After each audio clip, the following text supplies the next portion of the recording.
Buenos días a todos. Una de las historias bíblicas que se utiliza para justificar la idolatría, vamos a tener una serie de estudios sobre la idolatría estos domingos, pero también vamos a tratar de darle algún enfoque o alguna aplicación para nuestra vida en cada estudio. Así es que uno de los pasajes que se utiliza para justificar la idolatría hoy en día es el pasaje de Números capítulo 21, versículo 8, donde Jehová manda a Moisés a hacer una serpiente de bronce. Quizá usted conozca la historia. Números capítulo 21, versículo 8 dice, y Jehová dijo a Moisés, hazte una serpiente ardiente y ponla sobre un asta, y cualquiera que fuere mordido y mirare a ella, vivirá. El argumento que se sigue de esto es, bueno, entonces Dios no condena el hacer imágenes, porque si Dios condenara el hacer imágenes, entonces Dios nunca hubiera mandado a Moisés a hacer una serpiente sobre un asta. Pero creo que la respuesta fue clara el sermón pasado, que no se grabó el audio, por eso no lo subí yo. Pero creo que la hermana Elsa sí lo tiene en su página, así es que si gustan compartirlo de la página de la hermana Elsa, ahí está. El mío se grabó 5 minutos y luego se cortó el audio, por eso ahora estoy usando las dos cosas, porque una se apagó y la otra no funcionó. Entonces, vamos a seguir. Entonces Jehová dijo a Moisés, hazte una serpiente ardiente y ponla sobre un asta, y cualquiera que fuere mordido por ella y la mirara. Entonces ese es el argumento, cómo Dios, si condena a Dios la idolatría, no la idolatría, las imágenes, cómo Dios mandó a hacer una imagen de una serpiente sobre un asta. Esto sería una contradicción. Entonces, por un lado, Dios dice que no hagamos imágenes, y por otro lado, Dios manda a hacer imágenes. Entonces, ¿cómo es esto? Bueno, la respuesta fue clara. Si usted puso atención al sermón pasado, sabe la respuesta ya. Dios no condenó las imágenes en sí, Dios condenó lo que hacemos con las imágenes. Vayamos a Éxodo capítulo 20, versículos 4 al 5. Vamos a ver nuevamente, por si usted se le olvidó, qué fue lo que Dios condenó. Éxodo capítulo 20, versículos 4 al 5 dice, no te harás imagen ni ninguna semejanza de lo que esté arriba en el cielo, abajo en la tierra, ni en las aguas debajo de la tierra. ¿Alguien de ustedes tiene en su hogar, por ejemplo, la figura o algún adorno de algún animalito, un elefante, un tigre, un gallo, por ejemplo? Muchas personas les gusta tener gallos en su cocina, no sé por qué, pero gallos en la cocina o alguna figura de cualquier tipo. Pues todos tenemos más de una figura en nuestra casa. Yo les mostraba ayer el domingo pasado, una bailarina, que es un adorno. Si usted va a mi casa va a ver esa bailarina en la casa. Pero no adoramos a esa bailarina. Es una figura de una persona, de algo que está sobre la tierra. Pero eso no es lo que Dios condena. Si leemos todo lo que está diciendo Dios, dice, no te hagas imagen, pero ¿para qué sentido hacerte las imágenes? Sigamos leyendo en el 5. No te inclinarás a esas imágenes que hiciste. No te inclines ante ellas, ni las honrarás o no les rindas culto. ¿Ok? Entonces, el problema no es la imagen, el problema es qué es lo que hacemos con esa imagen. Si usted quita su confianza de Dios y le pone en el dinero, como miramos la clase pasada, la pone inclusive en sus hijos también pueden ser su Dios. Si quita el amor que tiene hacia Dios para dárselo a sus hijos, no que no ama a sus hijos, porque tenemos que amar a nuestros hijos, pero ponerlo sobre Dios también se constituye en idolatría. Todo lo que ocupe el lugar que le pertenece a Dios es idolatría, sea dinero, sea algo material, sea cualquier cosa, ¿verdad? Entonces, vamos a la historia. Dicho esto, vamos entonces a estudiar a qué se refiere esta historia y a buscarle alguna aplicación para nosotros. Números capítulo 21, versículos 4 al 9. Dice, después partieron del monte Or, el pueblo de Dios, camino del Mar Rojo, para rodear la tierra de Edom. Y se desanimó el pueblo por el camino, versículo 5. Y habló el pueblo, subraye, contra Dios y contra Moisés, diciendo, ¿por qué nos hiciste subir de Egipto para que muramos en este desierto? Aquí no hay pan, aquí no hay agua, y nuestra alma tiene fastidio de este pan tan liviano. Número 6. Y Jehová envió entre el pueblo serpientes ardientes que mordían al pueblo. Y murió mucho pueblo de Israel. Versículo 7. Entonces el pueblo vino a Moisés y dijo, hemos pecado por haber hablado contra Jehová y contra ti. Ruega a Jehová que quite de nosotros estas serpientes. Y Moisés oró por el pueblo. Versículo 8. Y Jehová dijo a Moisés, hazte una serpiente ardiente y ponla sobre un asta. Y cualquiera que fuere mordido y mirare a ella, vivirá. Y Moisés hizo una serpiente de bronce y la puso sobre un asta. Y cuando alguna serpiente mordía a alguno y miraba a la serpiente de bronce, vivía. Ahora vamos a ver cuál es el problema primero aquí con el pueblo de Dios. Porque si usted puso atención a los detalles de lo que sucedió, es mucho de lo que pasa con nosotros hoy en día también hacia Dios. En el versículo 4 dice que el pueblo se desanimó andando en el camino. ¿Sí lo notan? Versículo 4. Dice, y se desanimó el pueblo por el camino. Nos puede pasar a nosotros como cristianos que iniciamos nuestra vida en el cristianismo como cristianos y al andar en esa vida cristiana, por X o Y circunstancia, nos empezamos a desanimar. Empezamos a decir, ya me cansé de ser cristiano. Es muy difícil ser cristiano. ¿Para qué me bautizaba? Mejor me hubiera esperado. Y empezamos a desanimarnos y a hablar en contra de nuestra propia decisión que tomamos. El desánimo es algo muy grave en la vida del cristiano. ¿Para qué voy a la iglesia? Voy el otro domingo. Hay muchos domingos en el año. En alguna otra ocasión iré. Y empezamos a desanimarnos. Tal vez sean los problemas. Tal vez como el pueblo de Dios sea el tanto caminar y caminar y caminar. Tal vez para nosotros sea lo mismo. Tantos problemas en nuestra vida. Tantas situaciones que vivimos en la salud, en lo económico, que decimos, estoy desanimado. No quiero seguir más caminando hacia aquello que Dios me prometió. Segundo punto, el desánimo no se queda ahí. El desánimo nos lleva a algo más grave, que es quejarnos contra Dios. Y lo vemos en el versículo 5. El pueblo primero en el 4 se desanima y dice, estamos cansados de esto. Recuerde que les había prometido Dios. Los voy a llevar a una tierra que fluye leche y miel. Van a tener en abundancia, van a ser libres, ya no van a estar en esclavitud como en Egipto. Les voy a dar todo eso. Lo único que tienen que hacer es caminar hacia allá. Acompáñenme en el caminar. Y en ese caminar dijeron, ya estamos cansados. No, nunca vamos a obtener eso que Dios nos prometió. Quizás así nos pase en nuestra vida. Segunda cosa que hicieron, no se quedaron ahí, ahora se empezaron a quejar contra Moisés y contra Dios.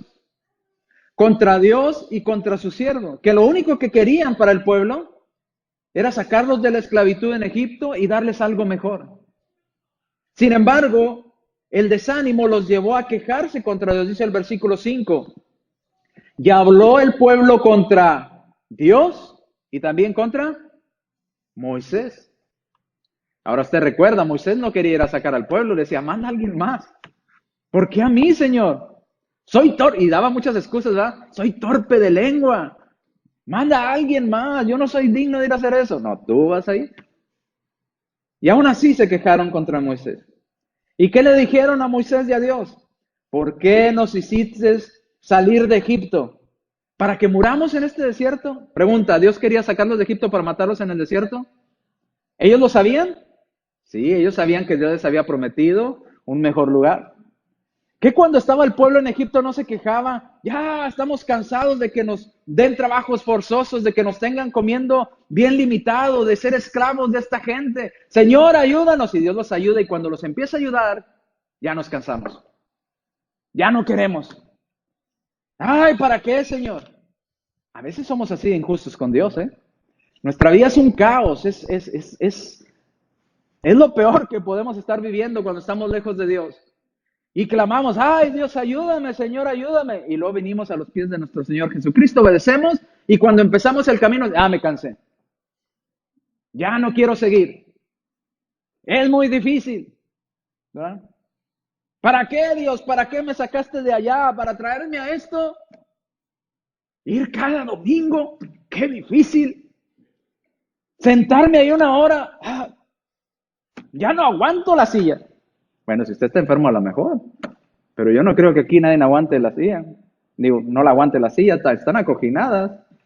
En México las bancas eran de de tabla dura, ¿verdad? Muchos se llevaban hasta su cojincito porque ahí sí no aguantaban, ¿verdad? Estar 3 horas sentados en tablas de madera y algunos otros ni banca alcanzaban, en bloques o de pie. Y aún así ahí estaban y no se quejaban. Y nosotros nos quejamos por todo. Ah, es que no vine a la iglesia porque hace mucho calor, hermano. Pues hay clima. En nuestros países las iglesias no tienen clima. Están las hermanas con abaniquitos ahí echándose aire, ¿verdad? Y si hay un aire enfrente, todos buscan llegar temprano para que les dé el aire y el que no alcanza, pues ni modo, va a estar sudando todo el servicio. Sin embargo, nos quejamos y parece algo muy grave lo que estamos viviendo. Y empezamos a quejarnos contra Dios. No hay agua ni pan. No había agua ni pan. Si hubieran muerto en el desierto. ¿Tenían agua? Sí. ¿Tenían pan? Sí. Pero no tenían lo que ellos querían. Dice, y nuestra alma tiene fastidio de este pan tan liviano. ¿Cuál era ese pan tan liviano? El maná. Que ellos no trabajaban, ellos no tenían que moler la harina, prepararla, ya se los daba. Todos los días Dios les preparaba el desayuno para que no batallaran, para que no tuvieran que andar arando la tierra, buscando agua, sembrando, cuidando. Todos los días se los daba gratis y aún así estamos cansados. Ya no sé qué hacer. ¿Se parece muchas veces a nosotros? Sí. ¿A nuestra vida como cristianos? Sí. Versículo 6. ¿Qué pasa cuando nos desanimamos de andar en el camino de Dios? Y ese desánimo nos lleva luego a quejarnos contra Dios. Dios se enoja, Dios se molesta. Y Dios no estuvo contento con lo que el pueblo hizo con él. Así que manda serpientes venenosas. Cuando usted lee en la Biblia ahí serpientes ardientes, se refiere a serpientes venenosas, ardientes venenosas. Entonces, serpientes que si te mordían, morías. ¿De dónde salieron tantas serpientes de repente? Dios las mandó. ¿Y por qué las mandó? Porque, oye, clamaste a él, Dios mandó a alguien a sacarte de ese pueblo, hizo por ahí 10 plagas a Egipto para que Faraón permitiera salir, les abrió un mar para que pasaran en seco, les daba agua en el desierto, les daba pan y todavía estamos cansados, Señor. Es tu culpa que estemos así. Todavía se quejaba. Hermanos, a veces somos así de injustos con Dios. Igualitos de injustos. Claro, no nos quejamos del maná, pero nos quejamos de otra manera. De una y otra forma nos quejamos de Dios. A Dios no le agrada y Dios envía el castigo al pueblo. Al pecar contra Dios, lo único que va a venir a nuestra vida es más sufrimiento que el que teníamos antes. Porque ya no el pueblo no se estaba quejando solamente por, Señor, no tenemos suficiente pan del que queremos. Señor, estamos cansados de caminar. Señor, no tenemos agua. Ahora tenían algo más grave. Cuidarse de las serpientes que había en exceso, porque si los mordían, morían. Eso que era prioridad tan grave para ellos, que era el caminar, el pan y el agua, ahora quedó en segundo lugar, porque ahora la prioridad era mantenerse con vida, cuidarse de las serpientes. A veces nos pasa así en nuestra vida como cristianos, hermanos. Nos quejamos de, Dios, ¿por qué no me va bien? Dios, ¿por qué esto? ¿Por qué el otro? Y sucede algo más grave que lo que estamos viviendo y decimos, preferiría quedarme con lo que estaba antes. Preferiría aquello a esto que estoy viviendo ahorita. Pues sí, pero entonces, ¿por qué te quejaste de Dios? Entonces, ¿por qué nos quejamos de Dios? Nos quejamos de Dios y luego Dios se enoja y ahora nos da más que ese sufrimiento que nosotros consideramos un sufrimiento extremo. Versículo 7.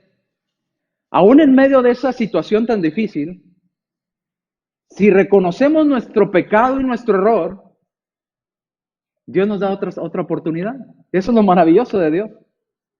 Se quejan contra Dios, Dios se enoja, manda serpientes, pero cuando el pueblo reconoce su pecado en el versículo 7, dice el versículo 7, entonces el pueblo vino a Moisés y dijo, ¿qué? Hicimos mal en quejarnos, teníamos agua, teníamos salud, teníamos vida y ahora mi familiar murió por la serpiente. Ahora tengo que cuidarme de dónde me acuesto y cómo me acuesto y estar siempre atento que no vaya a entrar una serpiente y me muerda. Ya no estoy tranquilo, hemos pecado contra Dios. Y reconocieron su falta. Dice el versículo 7, si lo leemos nuevamente, y entonces vino el pueblo a Moisés y dijo, hemos pecado por haber hablado ¿contra quién? Contra Jehová, contra Dios. Y también contra ti, Moisés. Contra ti, Moisés, hablamos mal. Hablamos unas cosas que no debíamos de hablar contra ti, Moisés.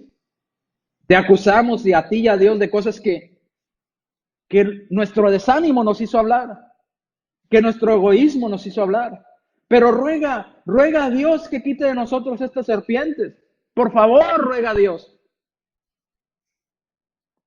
Dice, y Moisés oró por el pueblo. ¿Y Dios dio respuesta? Sí. Dios mandó respuesta. Cuando realmente nos arrepentimos de lo mal que hemos hecho y venimos a Dios y le decimos, Dios, me arrepiento de lo que hice. Quiero hacer tu voluntad, quiero servirte honestamente. Te he fallado, me he quejado, he hecho las cosas mal. Dame otra oportunidad. Si realmente estamos arrepentidos de corazón, Dios provee otra oportunidad. Dios nos muestra una oportunidad y provee una solución. ¿Cuál fue la solución? Versículo 9. Moisés hace la figura de una serpiente sobre un asta y dirá al pueblo que cuando alguien sea mordido, ojo, Dios no quitó las serpientes, ¿eh? ¿Sí lo notó? Dios no quitó las serpientes, pero puso una solución para poder sobrellevar ese problema. Las serpientes siguieron estando ahí, pero Dios puso una solución, hazte un asta y cuando alguien sea mordido, dile que voltee a verla y no va a haber problema, no va a morir. Esa es la solución. Todos pensaríamos, voy a clamar a Dios y las serpientes se van a ir. No, Dios les dejó las serpientes porque era parte del recordatorio de la desobediencia que ellos habían tenido. Les dio una oportunidad, no van a morir. No van a morir por la mordidura de la serpiente, pero van a estar ahí para recordarles eso que se quejaron y van a estar ahí para recordarles su desánimo y esas cosas que hablaron en contra de mí. A veces así pasa en nuestra vida. ¿Cuántas personas no hicieron el mal y ahora están en la cárcel, obedecieron el evangelio en la cárcel? ¿Dios les perdonó sus pecados? Sí, pero aún así van a seguir en la cárcel. Ya no morirán eternamente, ya ahora tienen esperanza de vida eterna, pero aún así siguen padeciendo la aflicción de su mala decisión que ellos tomaron. ¿Qué aprendemos entonces de esto? Eso es lo que estaba sucediendo con el pueblo que se asemeja mucho a nosotros, pero si lo resumimos en puntos grandes, sería que aunque estemos en una situación la más difícil que usted y yo podamos experimentar, y que sabemos, usted y yo, sabemos que nos la hemos ganado por nuestra mala decisión, por nuestro hablar en contra de Dios, por nuestro pecado, aún así, si nos arrepentimos, Dios provee una solución. No se va a ir todo eso de nuestra vida, como las serpientes, van a quedar ahí, pero vamos a poder salir del problema. Vamos a poder seguir adelante con nuestra vida. No vamos a morir. Por más grave que sea y difícil la situación, si rogamos a Dios y realmente nos arrepentimos y obedecemos su voluntad, Dios proveerá una salida, una puerta para salir de nuestro problema. Por eso el arrepentimiento es muy importante en el plan de salvación. Hechos 2:38, ¿se recuerda?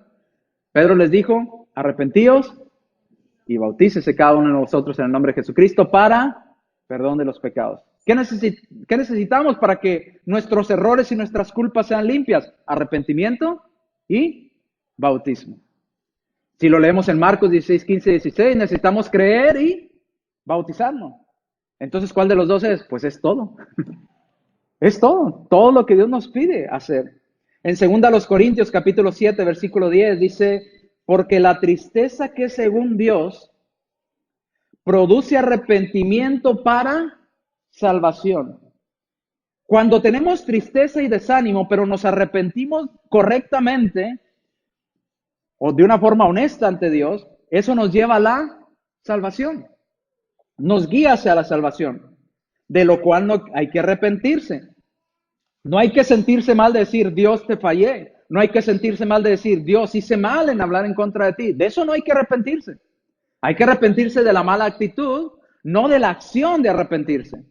Ahora dice en el siguiente, pero la tristeza que es, según el mundo, produce muerte. El mundo se equivoca y dice, ay, me equivoqué, no lo vuelvo a hacer. Pero no se arrepiente ante Dios. Y vuelve a caer y se vuelve a equivocar, y lo vuelve a hacer y lo vuelve a hacer y no se arrepiente. Y él nunca es el culpable. ¿Lo ha notado esto en las personas en el mundo? Yo nunca tengo la culpa. La culpa siempre es de alguien más. Siempre. Yo nunca soy el culpable, porque eso es un corazón no arrepentido. Algo que me llamaba mucho la atención de la cultura de los japoneses es que si un japonés comete el error y le dicen, ¿quién hizo esto? Yo. Y acepto las consecuencias, ¿verdad? Si me van a disciplinar o me van a correr, me lo merezco, yo lo hice. No mienten, dicen que ellos fueron los responsables, aceptan que se equivocaron, se arrepienten. Si le decimos en una empresa y alguien comete un error en una empresa y hay hispanos, ¿quién hizo este error? Aunque haya sido tú, dices, ¿verdad? Aquel, que lo corran a él, no a mí, ¿verdad? Y aunque haya todas las pruebas en tu contra, vas a defender, no, no fui yo, no fui yo, fue él, fue él. Porque no estamos arrepentidos del error que cometimos. No hay que arrepentirse cuando uno es honesto y dice, fui yo, es mi culpa.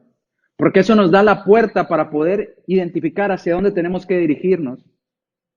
Cuando negamos que nos equivocamos, vamos a mantenernos en peligro todo el tiempo, como el pueblo de Dios. ¿Qué hacía el pueblo de Dios mientras no se arrepintió? No dormía, estaba todo el tiempo con miedo de que una serpiente lo fuera a morder, de que ellos fueran a morir, todo el tiempo. Pero cuando se arrepintieron, honestamente dijeron, Señor, es mi culpa, yo hablé, perdónanos por favor. Ok, voy a poner un medio para que puedas seguir adelante con tu vida. Pero cuando no hacemos eso, a Dios no le agrada. Dice Romanos capítulo 2, versículo 5, ¿qué pasa con las personas cuando no nos arrepentimos delante de Dios? Dice, pero por tu dureza y por tu corazón no, ¿qué? Arrepentido. Si tú no aceptas que te equivocaste, si tú no aceptas que hiciste algo mal delante de Dios, lo único que estamos haciendo es que atesoramos, guardamos, ¿verdad? Para ti mismo, ira para el día de la ira y de la revelación del justo juicio de Dios. ¿Qué pasa con las personas que no se bautizan? Y la muerte los alcanza. Lo único que hicieron fue atesorar más enojo de Dios contra ellos. Porque tuvieron un corazón duro y no se arrepintieron. Si se hubieran arrepentido, Dios les hubiera dado una oportunidad. Pero al no hacerlo, hay consecuencias. Si hablamos en el plano humano, cuando una persona comete una infracción o un delito y va ante el juez, la pena es menos si dice, sí, reconozco, soy culpable, es mi culpa. Es mi culpa y pues tengo que pagar por esa culpa que hice. A veces hasta el juez dice, ok, porque eres honesto, está bien, te la vamos a pasar porque no tienes récord, ¿verdad? Pero cuando estás, no, y tienen que hacer todo un juicio y gastar dinero y luego te hagan culpable, la pena es más seria. Sigamos entonces en el segundo punto. Dios no quiere que la solución que Él nos dio se vuelva nuestro ídolo, nuestro Dios. Déjame acomodarle aquí porque le falla la batería y ya no quiero que se le corte la señal. A ver si funciona. Bien, segunda cosa importante. Dios no quiere que la solución que Él nos dio, en este caso la serpiente al pueblo, se vuelva nuestro Dios o nuestro ídolo. Es una solución, no es algo que tenemos que adorar. Y el pueblo de Dios se le olvidó que esa serpiente Dios la había mandado y la sanidad no venía por la serpiente, venía de parte de Dios. Mire, esto en todos los ámbitos puede suceder, inclusive entre nosotros, que no tenemos aquí imágenes para adorar e inclinarnos. Por ejemplo, si alguno de ustedes o algún amigo viene aquí con nosotros y nos dice, oren por favor por mí, hermano Carlos, ore por mí y por mi salud. Ore para que Dios me sane. Y yo oro por él y él sana. Y él empieza a decir, el hermano Carlos tiene don de sanidad, el hermano Carlos hace milagros. No, Señor, yo pedí por ti, pero la sanidad no viene de mí, viene de Dios si Él quiere. No me adores a mí. Y el pueblo de Dios se le olvidó. Y como humanos somos muy dados a ignorar que las cosas vienen de Dios y nos enfocamos en las cosas que vemos. ¿Por qué las personas necesitan ver algo para adorarlo? Porque se guían por la vista. Fíjese lo que dice que había sucedido después al pasar el tiempo con el pueblo de Dios. Segunda de Reyes 18:4. Él quitó los lugares altos y quebró las imágenes y cortó los símbolos de acera. ¿Por qué quebró las imágenes? Porque a esas imágenes el pueblo las adoraba, no porque fueran imágenes, No vaya a salir usted ahorita y vaya a irse allá a la plaza de Denton o al centro de Denton y las estatuas ahí de la revolución a quebrarlos y a quemarlos, no, porque esos no se están adorando. Las imágenes que se adoran, dice, quebró las imágenes, cortó los símbolos de acera. Y note qué hizo con la serpiente que había hecho Moisés. Hizo pedazos la serpiente de bronce que había hecho, ¿quién? Moisés. ¿Por qué? ¿Por qué le hizo pedazos? Porque al pueblo se le olvidó que no debían de adorar a esa cosa, sino que su sanidad había venido porque Dios lo había permitido. Ahora dice, porque hasta entonces, hasta ese tiempo de este rey, los hijos de Israel, ¿qué hacían con la serpiente? Le quemaban incienso como diciendo, oh, tu gran serpiente que nos libras del veneno, ¿verdad? No, prohibido, prohibido ante Dios, aunque Dios la mandó y dijo nada más mírenla, no dijo adórenla. Y el pueblo se le olvidó y empezó a adorar a la serpiente y Dios dijo, destrúyela. Porque se están enfocando en la serpiente y no se están enfocando en mí. Quemaban incienso los hijos de Israel y aquel rey llamó a esa serpiente Neustán, que quiere decir la cosa de bronce. Fíjese cómo la llamó. Es una cosa.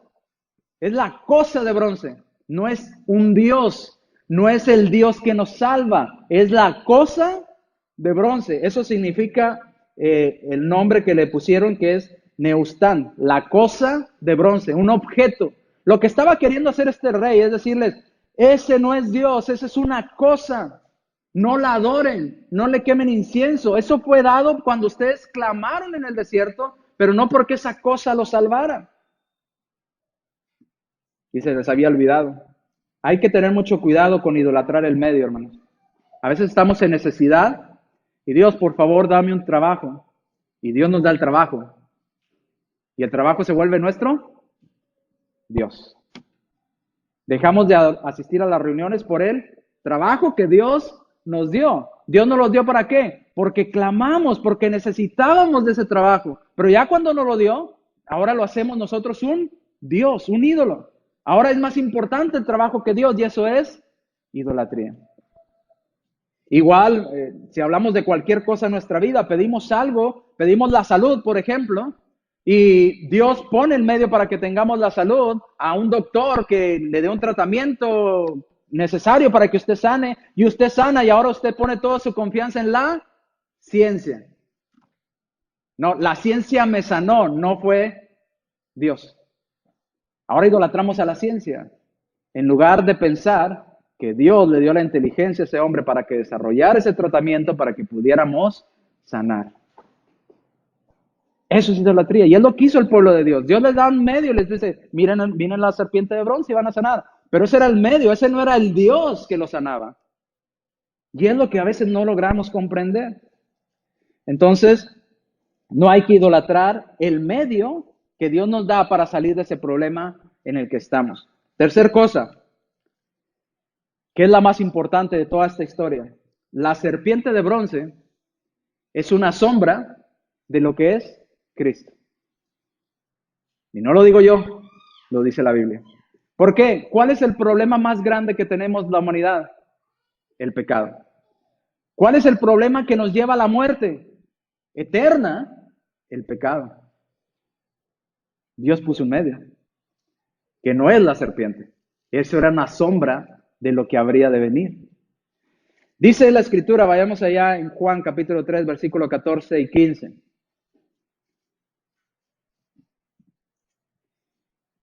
Y así como Moisés levantó la serpiente en el desierto, ojo, Moisés hizo la serpiente, ¿sí o no? Sí. ¿Y para qué la puso? Para aquellos que habían sido mordidos por la serpiente no murieron. Así como Moisés, dice Juan 3, 14 al 15, levantó la serpiente en el desierto, de esa misma forma es necesario que el Hijo del Hombre, ¿quién es el Hijo del Hombre? Cristo, sea levantado, para que todo aquel que en él cree no se pierda, mas tenga. ¿Qué pasaba con aquellos que venían a la serpiente, que habían sido mordidos por la serpiente? No morían, vivían. ¿Qué pasa con aquellos que venimos a los pies de nuestro Señor Jesucristo a obedecer sus mandamientos? No morimos. ¿Qué hacemos? Vivimos. Tenemos vida. ¿Qué pasa si nunca venimos a los pies de nuestro Señor? Estamos muertos. Dice la Escritura, aunque estamos vivos, estamos muertos en nuestros delitos y pecados. Fíjese, hay mucho tipo y antitipo, mucha sombra y lo real en el Antiguo Testamento y en especial en esta historia de la serpiente. Si usted echa a volar su mente hacia atrás y va hasta Génesis capítulo 3, ¿recuerda quién fue quien engañó a Eva para que pecara delante de Dios? ¿Quién? La serpiente. ¿Y cómo mordió la serpiente a Eva? ¿Qué le inyectó a Eva para ponerla en peligro de muerte? El pecado, la desobediencia. No la mordió físicamente, pero la mordió simbólicamente al hacer a Eva desobedecer a Dios y luego Eva inducir a Adán para que también desobedeciera a Dios. Y ambos estaban muertos en pecado. El sufrimiento del hombre es el veneno de la serpiente. ¿Cuál es el veneno de la serpiente? ¿Cuál fue el veneno? ¿Con que Dios ha dicho? No es cierto. ¿Sabe Dios que el día que de él comas, serán abiertos tus ojos y vas a ser igual? Ahí está el veneno. Puso el veneno en la mente y en el corazón de Eva y Eva cayó. Entró el veneno en su ser. La serpiente de bronce, aunque estaba muerta, porque era una cosa de bronce nada más, no tenía vida, aunque estaba muerta, les daba vida al pueblo de Dios. Y esto es lo maravilloso de Jesucristo. Jesucristo tuvo que morir para darnos vida. Igual a la serpiente. Tuvo que morir para dar vida. Jesús necesitó morir para dar vida. Y varias veces se lo dijo a sus apóstoles. Es necesario que el Hijo del Hombre sea entregado en manos de pecadores. Es necesario que muera, pero resucite al tercer día. Es necesario. ¿Qué más? El arrepentido tenía que hacer algo. Mirar hacia la serpiente para poder vivir. El arrepentido hoy en día tiene que hacer lo mismo. Mirar hacia Jesucristo para poder vivir. ¿Quiere usted vivir? Tenemos que voltear a ver a nuestro Señor Jesucristo. Tenemos que ir hacia Él. Tenemos que obedecer lo que Él nos manda. Pero ¿por qué Jesús, si Jesús fue el que fue alzado, y acá en este lado Moisés levantó una serpiente, ¿en qué se relaciona la serpiente con Jesús? La serpiente se relaciona con Satanás, no con Jesús, no con el Hijo de Dios. ¿Cuál es el parecido entonces ahí? Está simbolizando que Jesús al morir destruiría a la serpiente o al imperio que tenía Satanás. Al morir Jesús le daba en la cabeza a la serpiente. ¿Recuerda Génesis 3:15? Y pondré enemistad entre ti y la mujer, entre tu simiente y la simiente suya. Esta te herirá en la cabeza y tú le herirás en el calcañar. Al morir Jesús estaba matando el imperio que tenía la serpiente y nos daba a usted y a mí esperanza de vida eterna. Al levantarse esa serpiente muerta era un símbolo de que al levantarse Jesús, usted y yo podíamos tener vida eterna. Ya no estábamos condenados a la muerte. Igual como el pueblo de Dios era mordido y cuando miraban la serpiente tenían vida. Usted y yo, cuando somos mordidos por el pecado, que todos hemos sido mordidos por el pecado, dice la Escritura, que no hay justo ni a uno, ¿no? Al ir a Cristo tenemos vida eterna. No quiere decir que Cristo sea la serpiente, sino que Cristo al morir destruyó el imperio que tenía la serpiente, el veneno del pecado que nos aleja de Dios. ¿Qué tenemos que hacer, hermanos, entonces? Si alguno es mordido por el pecado, tenemos que ir a Jesús.